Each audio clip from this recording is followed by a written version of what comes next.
क्या आप ऐसे लोगों से कभी डील कर चुके हैं जो आपकी सहनशीलता की परीक्षा लेने में माहिर होते हैं? वह बात काटते हैं, ताने कसते हैं या ऐसा बर्ताव करते हैं जैसे आपकी भावनाओं और समय की कोई कीमत ही नहीं। समाज का सामान्य सुझाव यही होता है कि मुस्कुराओ, सिर हिलाओ और अनदेखा कर दो। लेकिन सच्चाई यह है कि यह तरीका अब काम नहीं करता। अगर आप बेइज्जती बर्दाश्त करने से थक चुके हैं तो आप सही जगह पर आए हैं। इस वीडियो में मैं आपके साथ 10 ऐसे तरीके शेयर कर रहा हूं जिनसे आप आत्मविश्वास और संतुलन के साथ बेइज्जती का सामना कर सकते हैं, बिना अपना आप खोए या अपनी इज्जत को दांव पर लगाएं। आखिर तक आपके पास ऐसे उपाय होंगे जिनसे आप आसानी से सीमाएं तय कर सकेंगे और दुनिया को दिखा सकेंगे कि आप इज्जत के हकदार हैं। तो चलिए शुरू करते हैं। पहला सबक, शांति से घूरना, मौन दृष्टि। ये एक सूक्ष्म लेकिन प्रभावशाली कदम है। आपके शस्त्रागार में सबसे अनदेखा और असरदार हथियार है एक साइलेंट स्टेयर। ना कोई शब्द, ना कोई ज्यादा प्रतिक्रिया, बस एक शांत स्थिर नजर। जब कोई आपकी बेइज्जती करता है तो यह साधारण कदम शक्ति संतुलन को पूरी तरह बदल सकता है। ये क्यों काम करता है? बेइज्जती करने वाले लोग आपकी प्रतिक्रिया से अपना अहंकार पोषित करते हैं। उन्हें गुस्सा, रक्षात्मक या हताशा जैसी भावनाओं से फायदा मिलता है। लेकिन जब आप उनकी हरकत का शांत मौन के साथ सामना करते हैं तो उनका संतुलन बिगड़ जाता है। वह अपने ही बर्ताव का सामना करने के लिए मजबूर हो जाते हैं और अक्सर अपनी ही गलती के बोझ तले लड़खड़ा जाते हैं। एक छोटी कहानी। मैं एक मीटिंग में था जहां एक व्यक्ति बार बार मेरी बात काट रहा था। शुरू में मैंने विनम्रता से बोलने की कोशिश की, लेकिन वह नहीं रुका। तब मैंने रणनीति बदली।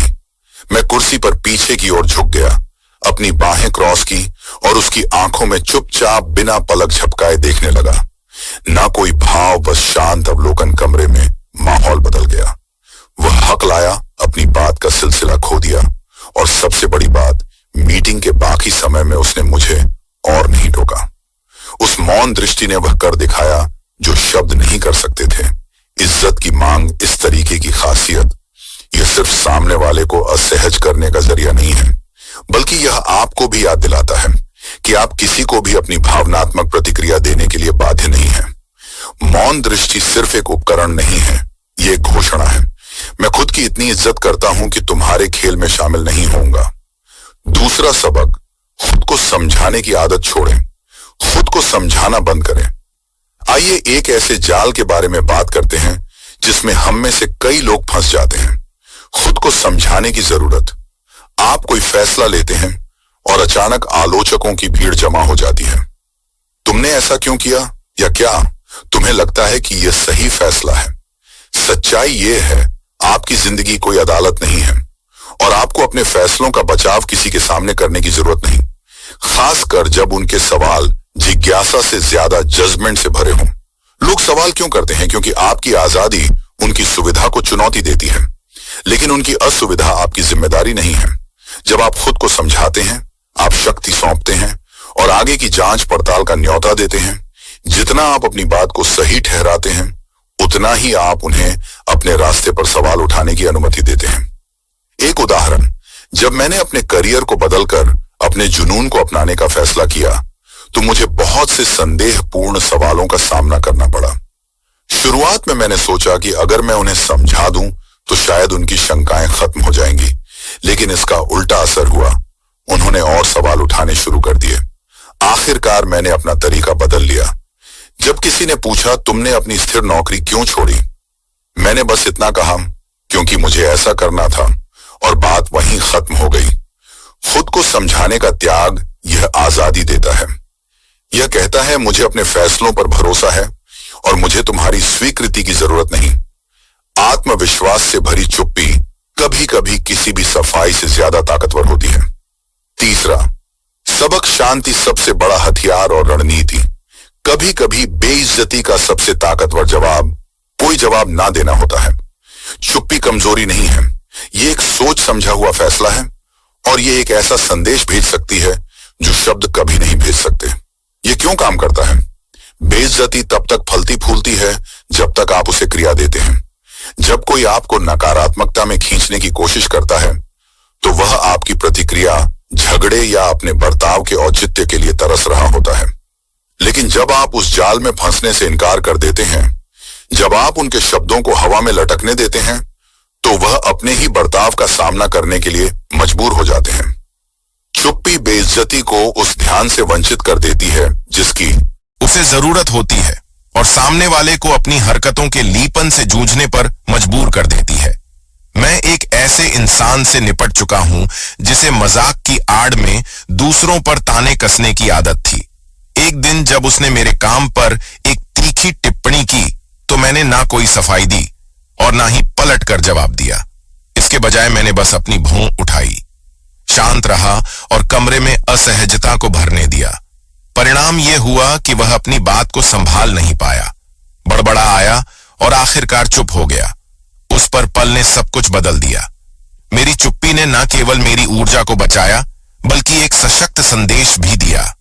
तुम यह तय नहीं कर सकते कि मुझे कैसा महसूस करना चाहिए। चुप्पी की गहराई। चुप्पी एक ढाल है। यह आपके मन की शांति को सुरक्षित रखती है, आत्मविश्वास को दर्शाती है और सबको यहां तक कि खुद को भी याद दिलाती है कि आपकी आत्मसम्मान की परिभाषा बहस का मुद्दा नहीं है। चौथा सबक, सिर ऊंचा रखो। अपने सिर को ऊंचा रखना एक ऐसी रणनीति है जिसकी ताकत कभी खत्म नहीं होती। जब कोई आपकी बेइज्जती करता है तो उनका लक्ष्य आपको छोटा महसूस कराना होता है, लेकिन जब आप सीधे खड़े होते हैं, कंधे पीछे और सिर ऊंचा रखते हैं तो आप एक स्पष्ट संदेश देते हैं। मुझे पता है कि मैं क्या हूं और तुम्हारे शब्द या कर्म इसे मुझसे छीन नहीं सकते। आत्मविश्वास कैसे काम करता है? बेइज्जती करने वाले लोग इसी भरोसे पर फलते फूलते हैं कि उनके शब्द या हरकतें आपको हिला सकती हैं। लेकिन जब आप झुकने या घबराने से इनकार करते हैं तो आप उनके तथाकथित अधिकार का भ्रम तोड़ देते हैं। अगली बार जब कोई आप पर ताना कसे तो प्रतिक्रिया देने की बजाय रुक जाएं। एक गहरी सांस लें, अपना सिर ऊंचा करें और उनकी आंखों में शांत गरिमा के साथ देखें। एक शांत मुस्कान दें और ऐसे आगे बढ़े जैसे उनकी बात कोई मायने ही नहीं रखती। आपका यह रवैया किसी भी पलटवार से ज्यादा जोरदार जवाब देगा। आत्मविश्वास का असली मतलब, आत्मविश्वास किसी को कुछ साबित करने के बारे में नहीं है। यह खुद को यह याद दिलाने के बारे में है कि आप पहले से ही पर्याप्त हैं। जब आप अपना सिर ऊंचा रखते हैं तो आप इस सच्चाई को अपनाते हैं कि आपके पास सब कुछ है जो आपको चाहिए। उनकी नकारात्मकता आपको परिभाषित नहीं करती और आपका आत्मसम्मान अडिग रहता है। इसीलिए गर्व से चले, ऐसे जिए जैसे आप जानते हैं कि आप पर्याप्त हैं, क्योंकि आप हैं और यही शांत शक्ति आपका सबसे बड़ा हथियार है बेइज्जती के खिलाफ। पांचवा सबक दूरी बनाए रखना है, आत्मसम्मान। कई बार बेइज्जती से निपटने का सबसे असरदार तरीका है एक कदम पीछे हटना। सच कहें तो हर कोई आपकी जिंदगी में पहली पंक्ति की सीट का हकदार नहीं होता। जब कोई बार बार आपकी सीमाओं को लांघता है तो दूरी बनाना कमजोरी नहीं है, यह आत्मसम्मान का ऐलान है। यह आपकी ऊर्जा की रक्षा करने और आपकी भलाई को प्राथमिकता देने के बारे में है। अपनी जिंदगी को एक वीआईपी इवेंट के रूप में देखें। जो लोग आपको वाकई प्रेरित करते हैं और आपकी इज्जत करते हैं, उन्हें फुल एक्सेस पास मिलता है। लेकिन जो लोग नकारात्मकता, ड्रामा या बेइज्जती लाते हैं, उन्हें इस सूची में जगह नहीं मिलती। यह इतना ही सरल है। मेरे एक दोस्त को मेरे फैसलों का मजाक उड़ाने की आदत थी। शुरुआत में मैंने इसे नजरअंदाज किया, सोचते हुए कि मैं ज्यादा प्रतिक्रिया कर रहा हूं, लेकिन समय के साथ उनकी टिप्पणियां मुझे परेशान करने लगी। इसलिए मैंने एक चुपचाप निर्णय लिया, न कोई टकराव, न कोई ड्रामा, बस दूरी।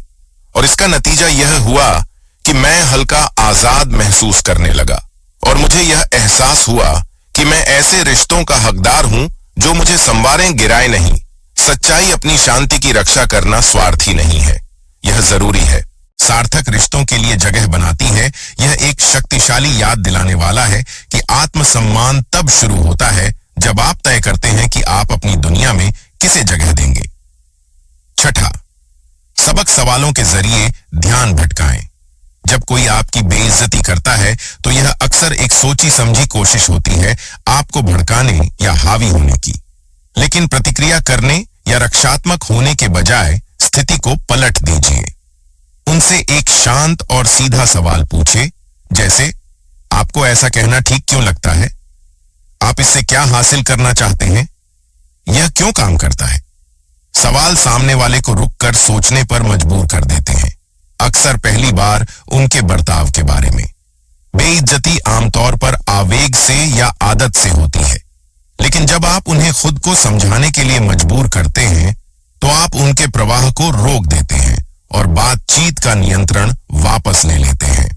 मान लीजिए कोई मीटिंग में बार बार आपकी बात काट रहा है। ताने मारने की बजाय शांति से पूछिए, मैंने देखा है कि आप मेरी बात बार बार काटते हैं, क्या इसके पीछे कोई वजह है? उस पल में आप शक्ति का समीकरण बदल देते हैं।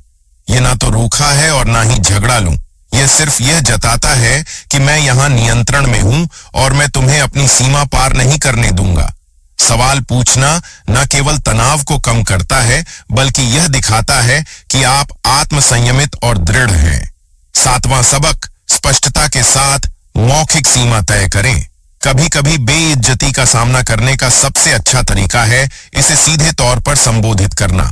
इसका मतलब गुस्सा करना या सीन क्रिएट करना नहीं है, बल्कि यह शांति और दृढ़ता के साथ यह बताने के बारे में है कि आप क्या स्वीकार करेंगे और क्या नहीं। मुझे इस तरह से बात करना पसंद नहीं है, कृपया इसे सम्मानजनक रखें। कृपया मुझे टोके नहीं, मैं अपनी बात खत्म करना चाहता हूं। बेइज्जती अक्सर इसलिए जारी रहती है क्योंकि इसे चुनौती नहीं दी जाती। कई लोग आपकी सीमाओं का परीक्षण करते हैं, यह देखने के लिए कि वे कितनी दूर जा सकते हैं।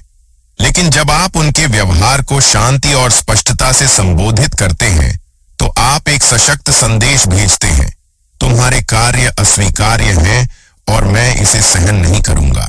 मान लीजिए एक दोस्त अक्सर आपके ऊपर व्यंग्यात्मक या छोटा करने वाले मजाक करता है। इसे नजरअंदाज करने या पलटवार करने के बजाय आप कह सकते हैं, मुझे पता है कि तुम मजाक कर रहे हो, लेकिन यह बातें मुझे अपमानजनक लगती हैं। मैं चाहूंगा कि तुम मुझसे इस तरह बात ना करो। यह प्रतिक्रिया सीधे विनम्र है और किसी भी गलत फहमी के लिए जगह नहीं छोड़ती। जब आप बिना गुस्से या झुंझलाहट की सीमा तय करते हैं तो आप आत्मविश्वास और नियंत्रण का प्रदर्शन करते हैं। यह न केवल आपके आत्मसम्मान की रक्षा करता है, बल्कि दूसरों को यह सिखाता है कि वे आपको कैसे ट्रीट करें। स्पष्ट सीमाएं स्वस्थ रिश्तों का निर्माण करती हैं और सभी को याद दिलाती हैं कि सम्मान अटल है। 8वां सबक, अपमान को तटस्थ बनाना। अपमान अक्सर व्यक्तिगत लगता है, लेकिन क्या होगा अगर आप इसे तटस्थ बनाना मतलब किसी की नकारात्मकता को एक ऐसे स्तर पर लाना है जहां आप उसे सहजता से संभाल सकें, यहां तक कि हास्य के साथ। यह एक शांत आत्मविश्वास भरी प्रतिक्रिया देने के बारे में है जो दिखाती है कि उनके शब्द आपको हिला नहीं सकते। जब कोई वजह मंगला संगीत तटस्थ तरीके से फ्रेम करते हैं तो आप उन्हें चौंका देते हैं। आप बहस को टकराव से हटाकर तटस्थ जमीन पर ले जाते हैं, एक ऐसा इलाका जिसे आप नियंत्रित करते हैं। मान लीजिए एक सहकर्मी कहता है, लगता है तुम आसान रास्ता निकालने की कोशिश कर रहे हो। इस विचार के साथ रक्षात्मक होने के बजाय आसमान में बिजलियां चमक रही हैं और तूफान के साथ तेज बारिश भी हो रही है। ऐसे वक्त में इलाके के अधिकतर पक्षी अपने अपने घोंसले में छिपकर तूफान और बारिश के रुकने का इंतजार कर रहे हैं। अगर तूफान कम नहीं हुआ ना तो ये घोंसले में रहने वाले पक्षी अपने घोंसले में ही दम तोड़ देंगे। लेकिन इसी तूफान के बीच इसी दुनिया का एक पक्षी और आसमान का राजा अभी भी 320 किलोमीटर प्रति घंटे की रफ्तार से चल रहा है। घंटा की रफ्तार से इस आसमान में उड़ान भर रहा है। 320 किलोमीटर प्रति घंटा वो रफ्तार होती है जो इंडिगो की एक नॉर्मल फ्लाइट की टेक ऑफ की स्पीड से भी ज्यादा है। यह पक्षी एक ऐसी ऊंची उड़ान भर रहा है जो धरती से लगभग 20,000 फीट ऊपर है। ये 20,000 फीट वो ऊंचाई है जिससे अगर बारिश वाले बादलों को देखा जाए ना तो ये बारिश वाले बादल तो इस पक्षी से लगभग 12,000 फीट नीचे रह जाते हैं। जिस तूफान और बारिश की वजह से अधिकतर पक्षी अपने अपने घोंसले में कैद हुए हैं ना, उसी तूफान में ये शानदार और जानदार पक्षी बादलों से लगभग 12,000 फीट ऊपर होने के कारण उनसे परेशान होना तो छोड़ो, उन बादलों की तरफ देखता भी नहीं है। बाज यानी कि ईगल सिर्फ एक पक्षी नहीं है, बल्कि एक प्रतीक है उन लोगों का जो अपने सपनों के लिए लड़ते हैं, चाहे दुनिया उन्हें कितनी भी कठिनाइयों में डालने की कोशिश करे, लेकिन तब भी ये लड़ते रहते हैं। इस स्पीच में, इस मोटिवेशनल वीडियो में मैं तुम्हें सिखाना चाहूंगा, मैं तुम्हें बताना चाहूंगा कि कौन सी क्वालिटीज और हैबिट्स हमें एक बाज से सीखनी चाहिए। पॉइंट नंबर 1, बाज की नजर, विजन ऑफ ईगल। बाज की जो नजर होती है ना, वो इंसानों की नजर से 4 गुना ज्यादा तेज होती है। जिंदगी में आपको भी अपने भविष्य पर ऐसे ही नजर रखनी चाहिए। बाज कभी भी नीचे नहीं देखता, वो एक साफ और क्लियर विजन के साथ में उड़ता है। बाज हमेशा उन ऊंचाइयों की तरफ देखता है जहां पर वो जाना चाहता है। जिंदगी में तुम्हें भी यह चीज अपनानी होगी। तुम्हें अपनी नजर उन सपनों पर रखनी पड़ेगी जो तुम्हें जीतने का हौसला देते हैं। मुझे एक कहानी याद आ रही है, एक सच्ची कहानी डॉ. APJ अब्दुल कलाम की। उन्होंने अपने जीवन में बहुत सारी कठिनाइयों का सामना किया। उनके पास कभी भी बहुत ज्यादा पैसा नहीं था, पर उन्होंने अपने सपनों को कभी नहीं भूलने दिया। उन्होंने पढ़ाई की, मेहनत करी और अपने सपनों को हकीकत में बदलने के लिए पूरी जिंदगी लगा दी। आखिर में उन्होंने भारत के सबसे बड़े साइंटिस्ट बनकर देश की सेवा करी और इससे भी ऊपर वे देश के राष्ट्रपति बने। उन्होंने सबको दिखाया कि अगर आपके सपनों में विजन हो ना, तो आप कुछ भी कर सकते हैं। Point number 2, focus. फोकस। एक ईगल, एक बाज सिर्फ उन चीजों पर ध्यान देता है जो उसकी उड़ान के लिए जरूरी होती हैं। जैसे ही वो उड़ता है ना, तो भले उसके सामने कितने ही दुश्मन उस पर नजर रख रहे हों, पर बाज कभी भी उन पर फोकस नहीं करता। उसकी नजर हमेशा आसमान की उन ऊंचाइयों पर होती है जहां पर वह पहुंचना चाहता है। तुम्हें भी अपने सपनों के लिए ऐसे ही फोकस बनाना पड़ेगा। हर एक व्यक्ति अपने जीवन में कुछ न कुछ डिस्ट्रक्शन का सामना करता है, लेकिन उन डिस्ट्रक्शन से उस इंसान को कभी भी नहीं डरना चाहिए। उसको अपना फोकस हमेशा अपनी मेहनत और अपने टारगेट पर लगाना चाहिए। गुण नंबर 3, करेज। करेज। दोस्तों, बाज की खासियत होती है उसकी हिम्मत। बाज कभी भी दर्द से नहीं डरता। जब बाज उड़ता है तो उसका सामना कभी भी एक बड़े टॉर्नेडो या फिर स्टॉर्म से हो सकता है, लेकिन वो कभी भी पीछे नहीं हटता। उसका दृष्टिकोण और उसका निश्चय उसको हर सिचुएशन से बाहर निकलने की ताकत देता है।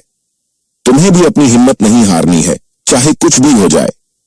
महेंद्र सिंह धोनी, ये नाम आप सब जानते हो। ये नाम इतिहास में छप चुका है। इनका जो पहला जॉब था, उस जॉब के लिए इनको not fit for the job कहकर निकाल दिया गया, लेकिन उन्होंने उस मोमेंट को अपने लिए एक चैलेंज समझा। उन्होंने सोचा कि मैं कभी हार नहीं मानूंगा। उन्होंने हिम्मत दिखाई। धोनी ने अपने सपनों के लिए कड़ी मेहनत करी और आखिर में उन्होंने न सिर्फ अपना करियर बनाया, बल्कि 2007 में T20 वर्ल्ड कप जीता और 2011 में वनडे वर्ल्ड कप जीतकर देश को गर्व से भर दिया। यह होती है बाज वाली हिम्मत। Point number 4, adaptability. एडेप्टेबिलिटी। वक्त।